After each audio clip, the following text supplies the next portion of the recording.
କ'ଣ ବନ୍ଧୁଗଣ ଆପଣମାନେ ଫେସବୁକ୍ ତ ମନିଟାଇଜ୍ କରିଥିବେ, ପେଉଡ୍ ସେଟଅପ୍ ବି କରିଥିବେ, ହେଲେ ପେଉଡ୍ ସେଟଅପ୍ କରିଦେଲା ପରେ ସବୁକିଛି କମ୍ପ୍ଲିଟ୍ କଲା ପରେ ପୁଣି ଆପଣଙ୍କୁ ଏଇଭଳିଆ କାହିଁକି ଫେସବୁକ୍ ପୁଣି ଥରେ ତୁମକୁ ପଠାଏ?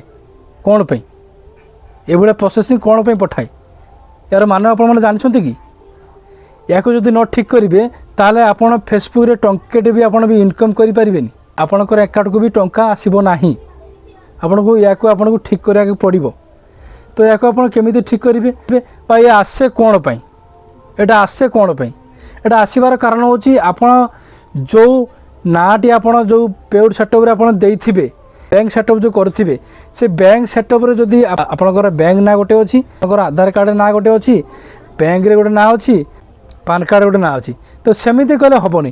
ଆପଣଙ୍କର ଯାହା ବି ଥିବ ସବୁ ଆଧାର କାର୍ଡ଼ରେ ଯେଉଁ ନାଁ ଥିବ, ପାନ୍ କାର୍ଡ଼ରେ ଥିବ, ବ୍ୟାଙ୍କ ଆକାଉଣ୍ଟରେ ଥିବ, ସେଇ ନାଁ ଗୋଟେ ନାଁ ସବୁଥିରେ ଆପଣଙ୍କର ଥିବ। ଆପଣଙ୍କୁ ଏଇଭଳିଆ ଆଉ ପ୍ରୋବ୍ଲେମ୍ ଆସିବ ନାହିଁ। ଯଦି ଆପଣଙ୍କର ନଥିବ ତାହେଲେ ଏମିତି ଆପଣଙ୍କର ପୁଣି ଥରେ ପ୍ରୋବ୍ଲେମ୍ ଆସିବ, ଆଉ ଆପଣଙ୍କୁ ପୁଣି ଥରେ ଆପଣଙ୍କୁ ବ୍ୟାଙ୍କ ସେଟଅପ୍ କରିବାକୁ ପଡ଼ିବ ବା ପେଉଡ୍ ସେଟଅପ୍ ଆପଣଙ୍କୁ କରିବାକୁ ପଡ଼ିବ। ତ ପେଉଡ୍ ସେଟଅପ୍ ଆପଣ ଯଦି କରିନାହାନ୍ତି, ଯଦି ଆପଣଙ୍କର ଏମିତି ଭୁଲ ଥିବ, ତ ଆପଣମାନେ କେମିତି କରିବେ, ଚେଞ୍ଜ କରିବେ, ପୁଣି ଥରେ ଆପଣ କେମିତି ନାଁ ଚେଞ୍ଜ କରିବେ, ଆପଣଙ୍କୁ এই ভিডিওরে আপনার শেষ পর্যন্ত দেখেবি।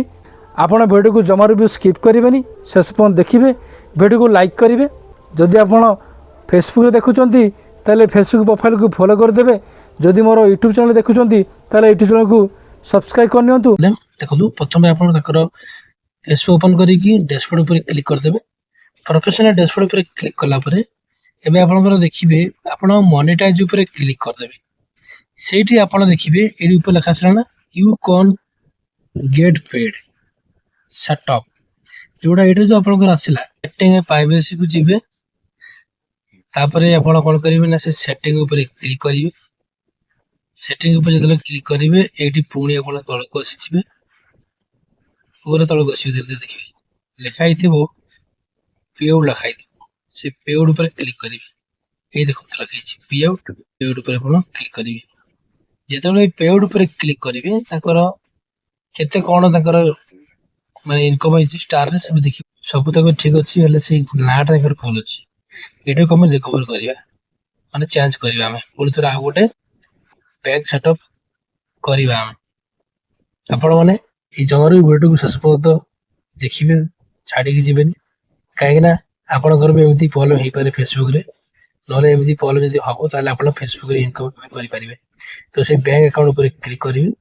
ଏଇଠି ଦେଖନ୍ତୁ ବାସୁଦେବ ଜେନା ଲେଖିଛି, ଜେନା ପାଖରେ ଚାନା ଆସିଯିବ ତାଙ୍କର, କାହିଁକିନା ତାଙ୍କର ଆଧାର କାର୍ଡ଼ରେ ଅଛି, ପାନ୍ କାର୍ଡ଼ରେ ଅଛି, ସବୁଥିରେ ଅଛି। ସେଇ ଭାଇ ଆପଣ ଏଠି ଅପଡେଟ୍ ଉପରେ କ୍ଲିକ୍ କରିବେ। ଦେଖନ୍ତୁ ଯେତେବେଳେ ଅପଡେଟ୍ ଉପରେ କ୍ଲିକ୍ କରିବେ ତ ପୁଣି ଥରେ ଆପଣଙ୍କୁ ବ୍ୟାଙ୍କ ସେଟଅପ୍ ଆସିଯିବ। ଲେଖିଦେଲେ ଆପଣ ଦେଖନ୍ତୁ ଆଉ 5 ଡେ ରଖିଛି, ମାନେ 5 ଦିନ ତାଙ୍କର ହୋଲ୍ଡ ହେଇଗଲାଣି ତାଙ୍କର। ଯେତେବେଳେ ବ୍ୟାଙ୍କ ଟ୍ରାନ୍ସଫର ଉପରେ କ୍ଲିକ୍ କରିବେ ଏଇ ଜାଗାରେ ତାଙ୍କର ନାଁ ଚେଞ୍ଜ କରାହବ। ଏଠି ଆପଣ ନାଁ ଚେଞ୍ଜ କରିବେ, ଜେନା ଚାନା ଲେଖା ହବ, ଜେନା ଆସିছে ତାଙ୍କର। ଏ ଲେଖିଲା କ'ଣ ଦେଖନ୍ତୁ, need to use different bank account or different name ଲେଖିଥିଲା। ସେଇ ତା ଉପରେ କ୍ଲିକ୍ କରିବେ। ଯେତେବେଳେ ସେଠି କ୍ଲିକ୍ କରିବେ ଲେଖିଲାନି joint bank account legal name change କହିଛନ୍ତି, ଲିଗାଲ ନେମ୍ ଚେଞ୍ଜ। ତାପରେ ଅଛି ପର୍ସନାଲ ବ୍ୟାଙ୍କ ଆକାଉଣ୍ଟ, ଏଥିରେ କ୍ଲିକ୍ କଲେ ଆପଣଙ୍କର ନାଁ ଚେଞ୍ଜ ହେବ। ପର୍ସନାଲ ବ୍ୟାଙ୍କ ଆକାଉଣ୍ଟ ଉପରେ କ୍ଲିକ୍ କରିବେ। ଏଠି ଆପଣ ଦେଖିବେ ଲେଖିଛନ୍ତି ନାହିଁ legal first name, middle name ସବୁ ଲେଖିଦେଲେ।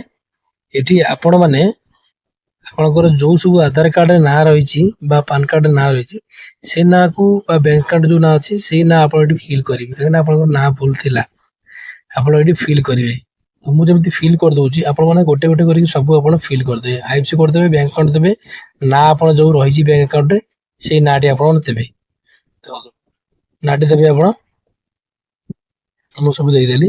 ଆପଣମାନେ ଏଠି ସବୁ ଗୋଟେ ଗୋଟେ କରିକି ଦେଇଦେବେ। ଫାଷ୍ଟ ନେମ୍ ଦେବେ, ଆଇଏଫ୍ସି କୋଡ୍ ଦେବେ, ଆଉ ବ୍ୟାଙ୍କ ଆକାଉଣ୍ଟ ଦେବେ। ଲିଙ୍କ ପେ ଆଉଟ୍ ମେଥଡ ଉପରେ କ୍ଲିକ୍ କରିଦେବେ। ଯେତେବେଳେ କ୍ଲିକ୍ କରିବେ ଏଇଠି ଦେଖନ୍ତୁ ଆପଣଙ୍କ ଆସିଲା your earning R on hold, ମାନେ ଆପଣଙ୍କର 6/26 ଯାଏ, ମେ 6/26 ଯାଏ ତାଙ୍କର ପେ ଆଉଟ୍ ଟି ହୋଲ୍ଡ ଥିଲା।